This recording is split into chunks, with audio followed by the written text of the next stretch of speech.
नमस्कार दोस्तों, net crack अड्डा चैनल में आपका स्वागत है। आशा करते हैं आप सभी लोग स्वस्थ होंगे। तो दोस्तों, एचआरएम में जो हम आज टॉपिक पढ़ने वाले हैं वो इंसेंटिव प्लान्स या फ्रिंज बेनिफिट्स जो हैं उसके बारे में पढ़ेंगे। ठीक है, ये बहुत ही इंपॉर्टेंट टॉपिक है। ठीक है, इसमें काफ़ी सारे मेथड्स हैं। ठीक है, टाइम रेट सिस्टम कैसे है, piece rate system, piece wages system, ये सारी चीज़ें हम आज के लेक्चर में, आज इस वीडियो में पढ़ेंगे। ठीक है, तो आपने ये जो वीडियो है वो अच्छे से देखनी है, अच्छे से इसके अंदर जो भी टॉपिक मैं कराऊंगी, ठीक है, वो अच्छे से आपने कवर करने हैं। ठीक है, बहुत ही इंपॉर्टेंट टॉपिक है ये वाले। ठीक है, और ईजी भी हैं। ठीक है, तो हम इसको बहुत ही आसानी तरीके से इसको समझने की कोशिश करेंगे। ठीक है, सबसे पहले क्या होता है, इंसेंटिव्स क्या होते हैं। ठीक है, देखो ऐसा टर्म तो है नहीं कि जो नया है, जो हमने सुना ही नहीं हो, नहीं। इंसेंटिव्स क्या होते हैं, देखो इंसेंटिव्स जो दिए जाते हैं वो एम्प्लॉय को इसलिए दिए जाते हैं ताकि उसको लगे कि हाँ भी मैंने अच्छा काम किया है, उसकी वजह मुझे ये क्या मिले हैं, इंसेंटिव, उसकी वजह से ही मुझे इंसेंटिव जो है मिलेंगे।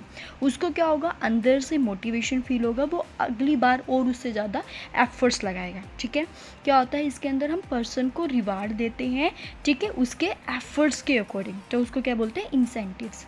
ठीक है, हम क्या करते हैं, बेसिकली इंसेंटिव्स क्या हो, एक फाइनेंशियली मोटिवेशन पर्सन को दी जाती है according to the person efforts. ठीक है, नेक्स्ट है करेक्टरिस्टिक्स ऑफ इंसेंटिव्स प्लान, कि जो भी आप इंसेंटिव्स को प्लान करोगे कि किसी एम्प्लॉय को कितने एफर्ट्स के अकॉर्डिंग उसको कितना इंसेंटिव्स दिया जाएगा, उसकी क्या क्या करेक्टरिस्टिक्स है। सबसे पहले होता है minimum wages are guaranteed to all workers. देखो मिनिमम वेजेस तो गारंटीड है कि भी पर्सन काम करेगा तो उसको इतनी सैलरी तो मिलेगी, उतने वेजेस जो है वो मिलेंगे। इंसेंटिव प्लान में कंसिस्ट ऑफ बहुत मॉनिटरी एंड नॉन मॉनिटरी। कई बार क्या होता है, इंसेंटिव्स वैसे तो मॉनिटरी होते हैं अगर मैं नॉन मॉनिटरी की बात करूँ तो नॉन मॉनिटरी अगर आप किसी को देते तो वो क्या कहलाते हैं, हमारे फ्रिंज बेनिफिट्स। ठीक है, जो एक्स्ट्रा आप देते हो अपने उसमें तो उसको फ्रिंज बेनिफिट्स बोलते हैं।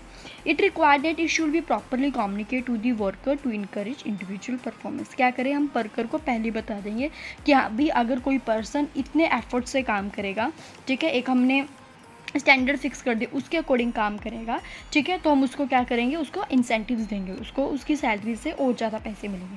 तो अगर आप लोगों को पहले ही बता दोगे तो लोगों के दिमाग में वो चीज़ बैठ जाएगी, तो वो अपने एफर्ट्स और लगाएंगे। ठीक है, पर्सन क्या करेंगे, ज़्यादा एफर्ट्स लगाने की कोशिश करेंगे जब आप उसको पहले ही कम्युनिकेट कर देंगे अब उसके इंसेंटिव्स के बारे में। ठीक है, तो ये हमारे समझ में आ गया आपको इंसेंटिव्स क्या होते हैं, कि आप एक्स्ट्रा फाइनेंशियल मोटिवेट कर रहे हो, एक्स्ट्रा आप फाइनेंशियल इंसेंटिव्स दे रहे हो पर्सन को उसके एफर्ट्स के अकॉर्डिंग, बस सिंपल आपने ये करना है। ठीक है, तो उसको क्या कहलाते हैं, इंसेंटिव्स। ठीक है, नेक्स्ट हम पढ़ते हैं।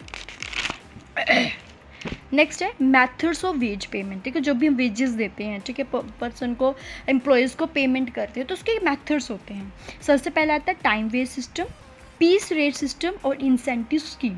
इन तीन स्कीम्स के अकॉर्डिंग क्या कर रहे हैं, हम क्या करते हैं, वेजेस की पेमेंट करते हैं वर्कर को। देखो टाइम वेज सिस्टम क्या कहता है, टाइम वेज सिस्टम कहता है कि वर्कर जितना कंपनी के अंदर टाइम लगाएगा उसको उसी हिसाब से पैसा मिलेगा। मान लो वर्कर ओवर टाइम लगाएगा तो उसको उसके अकॉर्डिंग पैसा मिलेगा, मतलब कि यहाँ पे आउटपुट से कोई लेना देना नहीं है। ठीक है, देखो यहाँ पे इसका लिमिटेशन ये आउटपुट से लेना देना नहीं है कि वर्कर कितना टाइम आपके ऑर्गेनाइजेशन में लगा रहा है, वो इंपॉर्टेंट है। ठीक है, मान लो एक पर्सन तो 2 घंटे के अंदर इतनी अपनी आउटपुट निकाल के जा रहा है, एक पर्सन पूरे दिन 8-8 घंटे करके काम फिर भी ज़्यादा आउटपुट नहीं निकाल पा रहा, समझ रहे हो। तो इनका अकॉर्डिंग क्या का कहना, मतलब इनका कहना ही सिर्फ यही है कि टाइम वेस्ट सिस्टम क्या है, टाइम वेस्ट सिस्टम के अंदर हम कंसिडर करते हैं पर्सन ने कंपनी के अंदर कितना टाइम लगाया है। ठीक है, देखो मैंने क्या लिखा है, it relate to the hours the employees is at work, कि वो कितने घंटे काम कर रहा है regardless of his output. Output से कोई लेना देना नहीं है, बस ये देख रहे हैं कि भाई उसने कितने घंटे ऑर्गेनाइजेशन के अंदर काम किया, ये क्या कहता है, टाइम। अब हम बात करते हैं piece rate system. Piece rate system क्या बोलता है, पीस रेट सिस्टम कहता है कि भी मुझे आउटपुट से लेन देन है। ठीक है, आप जितना मर्जी टाइम लगाओ, चाहे 4 घंटे लगाओ चाहे 3 घंटे में, पर जो मैंने काम दिया है मेरे को उसका आउटपुट चाहिए, मुझे प्रोडक्शन चाहिए। ठीक है, ये क्या बोलता है, पीस रेट सिस्टम। ठीक है, नेक्स्ट है incentive scheme. Incentive scheme basically the combination of the your time and the piece. इसके अंदर कभी जब हम इसके अंदर कुछ कंबाइन करें या फिर कुछ वेरिएशन होए तो उसको क्या कहलाते हैं, इंसेंटिव स्कीम। ये क्या है, उसको मैं और अच्छे से आपको करवाऊंगी। ठीक है, ये आपको समझ में आ गया कि हम मेथड्स क्या है वेज सिस्टम के, 3 तरह से होता है, टाइम, पीस और इंसेंटिव, मेन तो यही हो। ठीक है, टाइम क्या कहता है कि हम पर्सन को वेजेस देंगे, उसकी पेमेंट करेंगे अकॉर्डिंग टू द टाइम, कि वो जितने टाइम जितने आवर्स एक ऑर्गेनाइजेशन के अंदर लगा रहा है उसके अकॉर्डिंग। पीस रेट सिस्टम कहता है कि मुझे टाइम से कोई मतलब नहीं है, मुझे आउटपुट से लेना देना, चाहे 4 घंटे काम करके वो आउटपुट निकालो, चाहे 2 घंटे करके, चाहे 8 घंटे करके निकालो, मुझे तो सिर्फ आउटपुट से लेन देना है। ठीक है, समझ में आ गया? मेथड के करके इसको अच्छे से डीपली पढ़ते हैं। टाइम वेस्ट सिस्टम कहता है the worker is paid on the basis of time spent on the work irrespective of the amount of work done, कि इसमें क्या आता है, वर्कर को पेमेंट दी जाती है कि वो जितना टाइम लगाएगा एक ऑर्गेनाइजेशन के अंदर, चाहे उसने काम किया है या नहीं, बस ये है कि पर्सन आपके ऑर्गेनाइजेशन में बैठा होना चाहिए। ठीक है, नेक्स्ट है the basis of the time may be hours, days, weeks और मंथ्स। आप किसके बेसिस पे कर सकते हैं कि आपने इतना घंटा काम करना है, या महीने में इतने दिन लगाना है, या वीक, हफ्ते के हिसाब से। ठीक है, उसके बेसिस पे हो सकता है। ठीक है, देखो यहाँ पे क्या होता है कि किस तरह की ऑर्गेनाइजेशन, ये बहुत ही ओल्डेस्ट है, ये जो मेथड है बहुत ही पुराना है, और किस तरह की ऑर्गेनाइजेशन इसे यूज़ करती है, जहाँ पे क्या करते हैं, कुछ किसी काम की वजह से डिले हो गया, हमारी प्रोडक्शन नहीं हो पाई, तो पर्सन को ज़्यादा एक्स्ट्रा टाइम लगाना पड़ता था। ठीक है, अगर आप मान लो जहाँ पे पर्सन को हाई डिग्री ऑफ स्किल्स की ज़रूरत है, मान लो पर्सन कर करके सीखता है ना, जितनी आप उसके अंदर प्रैक्टिस करोगे उसी के अकॉर्डिंग आपके हाथ बैठ जाता है काम पे, कहते हैं ना। तो वही वाली बात है कि जब आप जितने घंटे काम करोगे, 8-8 घंटे की काम करोगे, तो आपके इसके अंदर स्पेशलाइजेशन आ जाती है। ठीक है, आप उसको काम को और ही अच्छे ढंग से करने लग जाते हो। तो उन ऑर्गेनाइजेशन के अंदर जहाँ पे स्किल्स की ज़रूरत है, जहाँ पे आप जितना प्रैक्टिस करोगे काम में आप उतना ही अच्छा कर पाओगे। ठीक है, या फिर वहाँ पे होता है कि जहाँ पे क्या होता है, क्वालिटी ऑफ वर्क, जहाँ पे या फिर होता है कि काम जो है वो डिले हो रहा है या फिर इंटरप्ट हो गया। तो मान लो कोई बिजली पे काम है, ठीक है, हमारा जो मशीनरी है वो इलेक्ट्रिसिटी से कर रही है, सपोज पूरे दिन हमारे दिन में 3-4 घंटे लाइट नहीं है। ठीक है, तो उसके बेसिस पे आप और एक्स्ट्रा लगाओगे। ये इस बेसिस पे हो सकता है कि किसी कारणवश डिले हो गया या फिर इंटरप्ट हो गया, काम में कुछ हो गया, तो उसकी वजह से आप एक्स्ट्रा लगाओगे। समझ में आ गया? अगला मेथड्स ऑफ रेम्यूनरेशन, कि यहाँ पे क्या करते हैं कि हम गारंटीड टाइम रेट क्या आता है कि यहाँ पे आपको मतलब कि कंपनसेट किया जाता है आपकी एबिलिटी के अकॉर्डिंग, आपकी पंक्चुअलिटी के अकॉर्डिंग, जो भी आपकी पर्सनल क्वालिटीज़ हैं उनके अकॉर्डिंग आपको किया जाता है। ठीक है, अगला है पीस रेट सिस्टम। समझ में आ गया आपका? वो तो क्या था कि according to the hours, according to the time. Next है piece rate system. Piece rate system क्या कहता है कि आपको कंपनसेट किया जाएगा, आपको इंसेंटिव्स दिए जाएंगे आपकी आउटपुट, आपके प्रोडक्शन के अकॉर्डिंग। देखो, wages on the basis of production and worker is paid according to the number of pieces completed, कि उसने कितने पीस बनाए, कितना उसने काम किया, कितना वॉल्यूम निकल कर रहा है, कितनी आउटपुट निकल कर आई, उसके बेसिस पे यहाँ पे कंपनसेट किया जाता है। ठीक है, नेक्स्ट है types of piece rate system. Piece rate system के कितने टाइप्स है? 3 तरह के इसमें डिवाइड किया गया है। एक होता है straight piece rate system, piece rate system with guaranteed time rate, और डिफरेंशियल पीस रेट। देखो, स्ट्रेट पीस रेट क्या है कि भाई मान लो आपका बोल दिया है कि भाई आप एक यूनिट, अगर आप मान लो एक यूनिट के 10 रुपये हैं, फॉर एग्जांपल एक यूनिट के 10 रुपीज़ हैं। ठीक है, चाहे आप एक दिन में 10 यूनिट बनाओ, सीधा 100 रुपये का काम हो गया आपका एक दिन का। समझ रहे हो? Payment is made on the basis of fixed amount per fixed unit produce without regarding to the time taken. आपका क्या है, मैंने बोल दिया कि आपका ये है कि आप क्या हो गया कि यहाँ पे काम किया जाएगा अकॉर्डिंग टू द यूनिट्स। यहाँ पे यूनिट्स कितनी आपने की है और एक यूनिट के इतने रुपीज़ हैं। ठीक है, देखो अर्निंग कैसे होती है, नंबर ऑफ यूनिट्स, आपने कितनी यूनिट्स बनाई, रेट पर यूनिट। मान लो एक यूनिट बनाने के 10 रुपये हैं, आपने एक दिन में 10 यूनिट बनाई। ठीक है, मतलब कि 10 × 10 100। ठीक है, तो मतलब आपके एक दिन के 100 रुपीज़ ऐसे निकलता है। ठीक है, नेक्स्ट है piece rate with guaranteed time rate. इसके अंदर क्या किया जाता है, यहाँ पे टाइम रेट, एक रेट फिक्स कर दिया जाता है, minimum wages on the basis of time rate, उसी के अकॉर्डिंग आपको गारंटीड किया जाएगा कि आप इतने टाइम पे इतना टाइम रेट आपका होगा। ठीक है, नेक्स्ट है differential piece rate. Differential piece rate क्या होता है, देखो जैसे जैसे आप पीसेस बढ़ाओगे आपकी आउटपुट बढ़ेगी। ठीक है, जैसे आप क्या करोगे, रेट पर price piece is increase as the output level is. देखो आपने बोला, मैंने बोला था कि अगर आप एक पीस बनाओगे तो 10 रुपये होंगे। ठीक है, अब मैं मान लो 10 की जगह 20 रुपये कर देती हूँ प्राइस, तो लोगों को और होगा ना, कि भी मेरे को 20 रुपये मिलेंगे तो मैं ज़्यादा से ज़्यादा आउटपुट बनाऊँ। तो उसकी वजह से क्या होगा कि जैसे आपने पीस रेट को इंक्रीज़ किया उसकी वजह से आउटपुट भी इंक्रीज़ हुई। नेक्स्ट है the increase in rates may be proportionate to the increase in output. ठीक है, अगर आपने कम कर दिया तो उसका भी इफेक्ट पड़ता है। ठीक है, तो अगर आप ज़्यादा आप रेट रखोगे, ठीक है, तो उसके अकॉर्डिंग आउटपुट भी ज़्यादा निकलेगा। इनका कहने का मतलब ये है। ठीक है, इंसेंटिव स्कीम्स। ठीक है, इंसेंटिव स्कीम में क्या होता है, जो बेसिक रेट है वो तो आपको मिलेगा ही मिलेगा, और प्लस आपकी अकॉर्डिंग टू परफॉर्मेंस भी है। मान लो आपको आपको मान लो इतनी है, ठीक है, मान लो आपका एक दिन का 250 रुपये, सपोज आपके 300 रुपये दिहाड़ी है, एक किस्म से मैं आपको एग्जांपल दे रही हूँ। ठीक है, वो आपका बेसिक रेट हो गया। लेकिन अगर आपने ज़्यादा एफर्ट्स लगाए हैं, उस दिन आपने ज़्यादा यूनिट निकाल कर दी है, आपकी प्रोडक्टिविटी उस दिन ज़्यादा बढ़ी है, तो वो भी उसके अंदर ऐड होगी। वो तो मिलेगा ही मिलेगा, लेकिन आपकी परफॉर्मेंस के अकॉर्डिंग वो भी ऐड हो जाएंगे। ठीक है, इंसेंटिव रेट में taken the form of bonus और प्रीमियम। ठीक है, बोनस के तौर पर आपको मिल सकता है। बोनस क्या होता है? Bonus means payment to worker in the entire benefit acquiring saving in cost time. अगर आपने कंपनी की कॉस्ट बचा दी, कंपनी के टाइम आपने बचा दिया, ठीक है, काम करने में आपने क्वालिटी में इंप्रूवमेंट की, उसके बेसिस पे आपको बोनस मिलेगा। Premium means a benefit accruing in off to the firm as a result of हायरिंग आउटपुट और बेटर क्वालिटी के लिए आपको क्या दिया जाता है? प्रीमियम। इंसेंटिव स्कीम समझेगी, आपको बेसिक रेट तो मिलेगा, प्लस आपकी जो परफॉर्मेंस है उसके अकॉर्डिंग भी वो चीज़ ऐड हो जाएगी। ठीक है, नेक्स्ट बोला types of incentive plans. Incentive plan क्या होता है? एक तो इंडिविजुअली इंसेंटिव्स दिए जाते हैं, ग्रुप वाइज और ऑर्गेनाइजेशन। देखो इंडिविजुअल क्या है? According to the person, individually हर एक पर्सन के प्रोफिशिएंसी, उसके परफॉर्मेंस, उसके एफिशिएंसी के अकॉर्डिंग उसको काम दिया जाएगा। ठीक है, उसको चेक किया जाता है। तो इंडिविजुअल इंसेंटिव, हर एक पर्सन को अलग अलग। ग्रुप में क्या होता है कि मान लो मैंने ग्रुप में काम दे दिया, ठीक है, मतलब कि 4 लोग ये काम करेंगे, 4 लोग ये काम, मैंने ग्रुप में काम कर दिया, तो जो ग्रुप ज़्यादा बेहतर करेगा, मेरा टाइम बचाएगा, बढ़िया क्वालिटी कर देगा, ज़्यादा यूनिट निकाल कर देगा, तो उसको मिलेंगे। वो ग्रुप के अकॉर्डिंग हो जाता है। कई बार क्या होता है, पूरे ऑर्गेनाइजेशन का ही हो जाता है इंसेंटिव। ठीक है, आपने प्रॉफिट शेयरिंग में उसका हिस्सा हो जाता है, इस तरह से।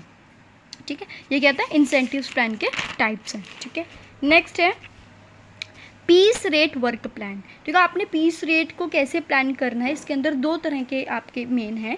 एक होता है टेलर का, एक होता है Merrick differential piece rate system. देखो टेलर जी ने कौन सी दी थी? साइंटिफिक मैनेजमेंट वाली, वही वाली चीज़ है। ठीक है, टेलर जी कौन थे? टेलर कौन थे? Father of scientific management. इन्होंने बोला है if worker finish with in standard time he get high rate. मैंने स्टैंडर्ड दे दिया, मैंने बोला कि भी मेरे को 10 यूनिट चाहिए 4 घंटे में, आपने मान लो 10 यूनिट निकाल कर दे दी मुझे 4 घंटे में, समझो। ठीक है, मतलब कि आपने अपने स्टैंडर्ड टाइम से आपने कर दिया तो मतलब आपको हाई रेट मिलेगी। ठीक है, लेकिन आप उसके अकॉर्डिंग नहीं कर पाए तो उसका वाइस वर्सा हो जाएगा, तो आपको वो चीज़ नहीं मिलेगी। There shall be 2 piece work rate. इन्होंने 2 पीस रेट बोले, एक हाई एक लो। मतलब कि आपने स्टैंडर्ड टाइम के अकॉर्डिंग काम कर दिया तो आपको हाई रेट मिलेगा, अगर आपने नहीं किया तो आपको लो मिलेगा। Standard of efficiency is determine in terms of time और आउटपुट और मोशन। टाइम के अकॉर्डिंग भी, आउटपुट के अकॉर्डिंग भी, और मोशन किस तरह से आप काम कर रही, सारी चीज़ें इसके अंदर इंक्लूड की जाती है। देखो टेलर में आपको याद रखना है, ये साइंटिफिक मैनेजमेंट के फादर थे टेलर जी। ठीक है, इन्होंने बोला है कि आप अगर स्टैंडर्ड टाइम के अकॉर्डिंग काम करोगे तो आपको उसी के अकॉर्डिंग उसके अकॉर्डिंग आपको वेजेस या फिर आपको कंपनसेट किया जाएगा। ठीक है, आपका स्टैंडर्ड टाइम फिक्स कर दिया जाएगा। इसमें 2 तरह से होगा, एक होता है हाई, एक होता है लो।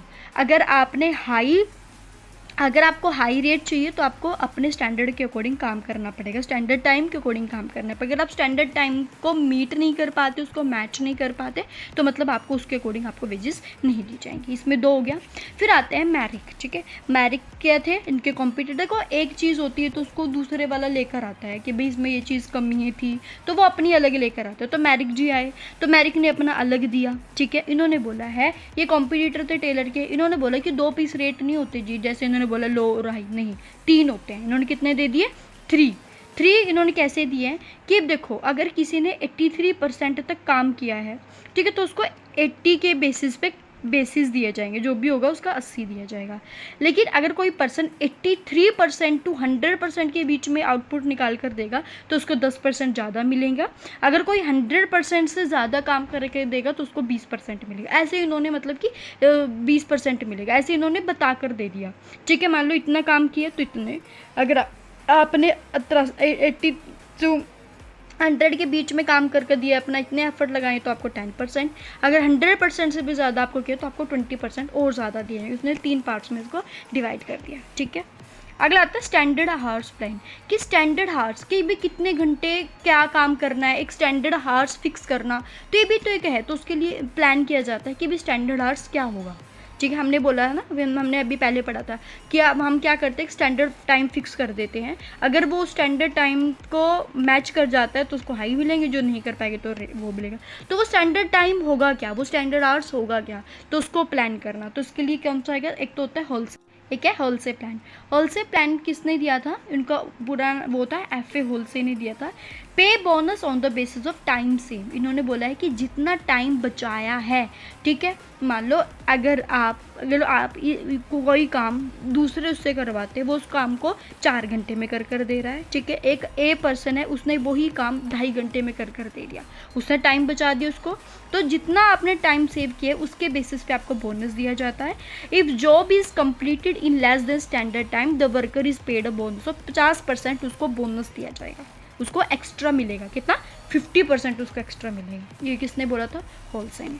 नेक्स्ट एक है रोवन प्लान, इन्होंने भी अपना एक बताया कि आप कैसे एक स्टैंडर्ड आवर्स को प्लान कर सकते हैं। इन्होंने बोला this plan introduce by D Rowan, इन्होंने बोला बोनस कैसे निकालोगे आप, कि जितना पर्सन ने टाइम बचाया और जितना स्टैंडर्ड टाइम था, ठीक है, multiply by time taken into hourly rate. देखो इन्होंने क्या बोला है, टाइम सेव, मान लो किसी पर्सन ने 2 घंटे बचा दिए, स्टैंडर्ड टाइम था 4 घंटे का, ठीक है, मैंने बोला था कि आपको ये काम 4 घंटे में करना है, ठीक है, लेकिन आपने वो काम 2 घंटे में कर दिया, मतलब कि आपने मेरे 2 घंटे बचा दिए, ठीक है, इनटू टाइम टेकन, आपने कितना टाइम लिया है, 2 घंटे, मल्टीप्लाई बाय आर रेट, मैंने बोला था कि 1 घंटे के मान लो मैं 50 रुपये दूंगी, तो आप उसके हिसाब से, समझ में आ गया। देखो तो टोटल अर्निंग कैसे निकलेगी, जितना उसने टाइम लिया, आर्ली रेट, जितना उसने टाइम लिया, टाइम किसने लिया था 2 घंटे, हार रेट था 50 रुपये, प्लस बोनस कितना मिलेगा वो आप उसको ऐड कर दोगे, 50% जितना भी होगा, ठीक है। नेक्स्ट है, अगला है Gantt task and bonus plan. देखो इन्होंने सबने अलग अलग बताए हैं स्टैंडर्ड आर को आप कैसे प्लान कर सकते हैं। दिस प्लान कंबाइन, इन्होंने कंबाइन कर दिया टाइम को, पीस को, बोनस सिस्टम को, इन्होंने तीनों को ऐड कर दिया। Standard time for task is fixed and both time wages as well as high rate per piece are determine. इसके अंदर एक स्टैंडर्ड टाइम फिक्स कर दिया, ठीक है, और आप उसी के अकॉर्डिंग हाई रेट प्राइस जो है वो देंगे, वही टाइम के अकॉर्डिंग, पीस के अकॉर्डिंग वो चीज़ें इन्होंने ऐड कर दी, ठीक है। अगला आता है बेडिक्स प्लान। बेडिक्स प्लान क्या बोलते हैं, Bedaux plan every operation is express in term of so many standard minutes which is called, इसमें मिनट्स के अकॉर्डिंग होता है, इसके अंदर मिनट्स मिनट्स के अकॉर्डिंग होता है। तो मिनट्स को हम किस में डिनोट कर सकते हैं, बी, इन्होंने बोला कि जो बेडिक्स पॉइंट है उसको किसको डिनोट करेंगे हम, B. Each B representing 1 minute through time and motion study, कि आपका एक एक मिनट यहाँ पे काउंट हो रहा है, ठीक है। यहाँ पे क्या होता है, work done by a worker पर minute is taken a standard work unit, इसमें क्या होता है, मिनट्स को ही हम स्टैंडर्ड वर्क यूनिट लेते हैं, एक एक मिनट्स को कंसीडर करते हैं हम इसके अंदर, ठीक है, यही आपने याद करना है मेन, ठीक है। यहाँ तक कोई डाउट है आपको, ये सारे क्या थे हमारे स्टैंडर्ड आवर्स क्या है, पीस रेट क्या है, ये थोड़ा कॉम्प्लिकेटेड सा था, ठीक है, ये पार्ट आई नो थोड़ा सा आपको कॉम्प्लिकेटेड लगेगा, इसको आप 1-2 बार रिवाइज करना, ठीक है, तो हो जाएगा इसको, ठीक है। अब ठीक है, अब मैं पढ़ाती हूँ आपको फ्रिंज बेनिफिट। देखो फ्रिंज बेनिफिट्स होता है एक्स्ट्रा बेनिफिट, देखो आपको सैलरी तो मिलेगी ही मिलेगी, ठीक है, उसके अलावा आपको कुछ एक्स्ट्रा बेनिफिट्स जब एक ऑर्गेनाइजेशन में मिलते हैं, मान लो आपको वहाँ पे हॉस्पिटल की फैसिलिटी है, आपको वहाँ पे कैंटीन की फैसिलिटी है, ठीक है, इस तरह की आपको फैसिलिटीज़ हैं, तो उसको क्या कहते हैं, fringe benefits. This it refers to the extra benefits provided to employees, आप जब एक्स्ट्रा बेनिफिट्स अपने एम्प्लॉयज़ को प्रोवाइड करते हैं, ठीक है। इसके फीचर्स क्या कहते हैं, they are paid to all employees, ठीक है, यहाँ पे कोई वो नहीं है कि भी जो ज़्यादा काम करेगा उसको ही मिलेंगे, नहीं, सभी को मिला जाएगा। They help raise the living condition of employees, इसकी वजह से क्या होता है, स्टैंडर्ड ऑफ लिविंग इंक्रीज होता है एम्प्लॉयज़ का। They are supplementary form of compensation, ये क्या कहते हैं, कंपनसेट करने का एक अलग से एक तरीका हो गया लोगों को कंपनसेट करने का, ठीक है। नेक्स्ट है नीड फॉर फ्रिंज बेनिफिट। अच्छा फ्रिंज बेनिफिट्स देने की ज़रूरत क्यों पड़ी, ठीक है, ये भी तो ज़रूरी है ताकि आप क्या कर सकते हो। पहले तो यह एम्प्लॉय की डिमांड है। देखो एम्प्लॉय चाहता है, देखो एक एम्प्लॉय चाहता है कि भाई हमें यहाँ पे अच्छे से लंच मिले, ठीक है, यहाँ पे बैठने के लिए अच्छे सी अरेंजमेंट हो, अच्छा सा इन्वायरमेंट हो, ठीक है, हमें आने जाने में प्रॉब्लम होती है तो एक ट्रांसपोर्टेशन सिस्टम हो। कई बार क्या होता है एम्प्लॉय की खुद की डिमांड होती है इस सब चीज़ों की। नेक्स्ट है एम्प्लॉयर्स प्रेफरेंस, ठीक है, हमें क्या करते हैं, हम एम्प्लॉयज़ को ज़्यादा प्रेफरेंस देते हैं, ठीक है, क्योंकि एम्प्लॉयज़ क्या है हमारे ऑर्गेनाइजेशन में वही काम कर रहा है तो उसकी हमारी जो उसके हेल्थ से रिलेटेड या उससे जितनी भी उसकी ज़रूरत है तो उसको हमें ध्यान में रखना है, ठीक है। एज अ सोशल सिक्योरिटी, देखो एक एम्प्लॉय अगर हमारे ऑर्गेनाइजेशन में काम करने के लिए आ रहा है तो उसकी सिक्योरिटी भी हमारी जिम्मेवारी है, ठीक है ना, या फिर उसका जो ह्यूमन रिलेशन है वो बेटर हो सके, उसकी वजह से हमें जो है फ्रिंज बेनिफिट्स की ज़रूरत होती है, ठीक है। देखो ये इस चार्ट के थ्रू आप समझ जाओगे कि किस तरह से फ्रिंज बेनिफिट्स दिए जाते हैं। सबसे होता है payment for time not work, आपको उस टाइम पे भी पैसा मिलेगा जिस टाइम पे आपने काम नहीं किया। देखो ये भी एक एक्स्ट्रा बेनिफिट हो गया। देखो पेड हॉलीडेज़, कई बार क्या होता है ऑर्गेनाइजेशन में पेड हॉलीडेज कि आप एक महीने में 2 छुट्टी ले सकते हैं, ठीक है, उसके पैसे नहीं कटेंगे, वो चीज़ होगी। पेड वोकेशन, आपको वोकेशन पे दे दिया जाएगा कि आप वोकेशन है आपकी, उस चीज़ पे आपकी पेमेंट नहीं होगी, ठीक है। हार्स ऑफ वर्क कि आपने मान लो आप आप मतलब कि महीने में 2 दिन आप वो ले सकते हैं, हाफ डे ले सकते हैं, लेकिन आपको सैलरी पूरी उसकी मिलेगी। इस तरह के आपको एक्स्ट्रा बेनिफिट्स दिए जाते हैं, ठीक है। नेक्स्ट है एम्प्लॉय सिक्योरिटी। एम्प्लॉय सिक्योरिटी के अंदर क्या आता है, रिट्रीचमेंट कंपनसेशन और ले ऑफ। देखो रिट्रीचमेंट और ले ऑफ क्या है, ये थोड़ा से नए वर्ड आपको लगेंगे। देखो रिट्रीचमेंट में क्या होता है कि हम एम्प्लॉय को हटा देते हैं अपने ऑर्गेनाइजेशन से परमानेंटली, ठीक है। अब मैंने परमानेंटली उसे हटाया है तो मैं क्या करती हूँ, उसको थोड़े से पैसे देती हूँ, उसकी जो भी सेविंग्स होगी या फिर कुछ भी, मैं उसको थोड़े से पैसे देती हूँ उसके लिए। तो हो सकता है मेरी ऑर्गेनाइजेशन बढ़िया नहीं चल रही, मेरे को बंद करना पड़ गया, तो मेरे को उसको उस टाइम पे उसको कंपनसेट करना पड़ेगा, ठीक है। या फिर हो सकता है कि भाई मेरे को और हायरिंग नहीं करनी हो, जो पर्सन है उनको भी हटाना पड़ेगा, तो उस टाइम पे आपको लोगों को कंपनसेट करना पड़ सकता है, ठीक है, उस टाइम पे। ये तो हो गया परमानेंटली निकाल देना। एक होता है ले ऑफ। ले ऑफ होता है टेम्परेरी बेसिस पे आप निकाल देते हो, ठीक है, 4 महीने 6 महीने की, तो आपको उसमें क्या होता है 50% आपको सैलरी मिलती है, ठीक है। जैसे वो नहीं होते, क्या बोलते हैं उसे, मील होती है जहाँ पे गन्ना वगैरह तुलता है, इसका एक एग्जाम्पल है, बेटर एग्जांपल है ले ऑफ का। देखो जो गन्ना वगैरह तुलते हैं जो मील में होते हैं ना, वो क्या कर उनके क्या होता है, देखो उनका एक सेशन होता है, उस टाइम पे गन्ना पूरा बिकता है। देखो अब नहीं है वो सेशन ना, तो यहाँ पे क्या होता है उस टाइम पे, जिस टाइम पे सेशन होता है उस टाइम पे वो पर्सन जाते हैं काम करने के लिए, लेकिन जिस टाइम पे वहाँ पे काम करने का नहीं होता, ठीक है, जैसे अब गन्ना वगैरह नहीं हो रहा, तो अब क्या होगा, अब उस टाइम पे वो अब इस टाइम पे तुल नहीं रहा, तो अब उस टाइम पे क्या करते हैं वो, उन्हें क्या करते हैं, उन्हें छुट्टी दे देते हैं कि भाई अब तो काम है नहीं, तुम यहाँ पे क्या करोगे ना, तो उनके क्या करते हैं टेम्परेरी बेसिस पे निकालते हैं कि जब आगे वो आएंगे वो फिर वहाँ पे चले जाते हैं, ठीक है, ये होता है ले ऑफ। और उनको मतलब कि 50% सैलरी मिलती है जिस टाइम पे वो नहीं जा रहे हैं, ठीक है, उस टाइम जाएंगे उस टाइम तो देखो फुल ही मिलेगी, लेकिन जिस टाइम पे वो नहीं जा रहे तो उसको 50% सैलरी घर बैठे मिलती है, ठीक है, ये होता है ले ऑफ। हमने उसे टेम्परेरी बेसिस पे निकाले, परमानेंट नहीं। रिट्रीचमेंट में हमने पर्सन को परमानेंट ही अपनी कंपनी से निकाल दिया है। हो सकता है मेरी कंपनी अच्छी नहीं चल रही, मेरी कंपनी बंद होने वाली है, तो मेरे को पहले निकालना पड़ेगा, मेरे को सारी एसेट्स बेचनी पड़ेंगी, उसमें से एम्प्लॉयज़ को देना पड़ेगा, इस तरह की कंडीशन जब आ जाती है, ठीक है।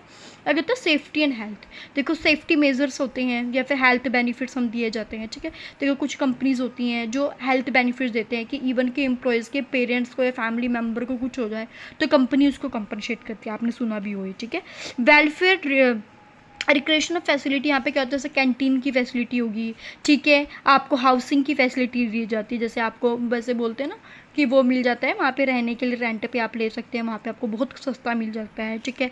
आपके बच्चों की एजुकेशन फैसिलिटीज़ में आपको डिस्काउंट मिल सकता है, ठीक है। पार्टीज़ या फिर आपने ट्रिप पे जाना है तो उसके लिए जो है वो कंपनी अरेंज करती है, इस तरह से, ठीक है। नेक्स्ट है ओल्ड एज या रिटायरमेंट बेनिफिट्स देती है। कई बार मान लो पर्सन की पेंशन कंपनी लगा देती है, अच्छे अच्छे जो होते हैं वो पेंशन लगा देते हैं, ठीक है। मेडिकल बेनिफिट्स हो गए, ठीक है, या फिर प्रोविडेंट फंड पीएफ कटता है, ठीक है, उसको लास्ट में आपका मान लो आपकी सैलरी से कुछ परसेंट कटता है पीएफ, जब आप छोड़ते हो, जब मतलब कि आप रिटायर हो जाते हो तो उस टाइम पे आपका जो पीएफ कटा है वो आपको दिया जाता है, ये होता है रिटायरमेंट बेनिफिट्स, ठीक है। ये सब चीज़ें क्या आपके एक्स्ट्रा बेनिफिट्स होते हैं, फ्रिंज बेनिफिट्स, ठीक है। आप इस चार्ट को अच्छे से पढ़ना, ठीक है। कोई डाउट है तो आप मेरे को कमेंट करना, वीडियो अच्छी लगी तो मेरी वीडियो को लाइक करना, फीडबैक देना। जय हिंद, जय भारत।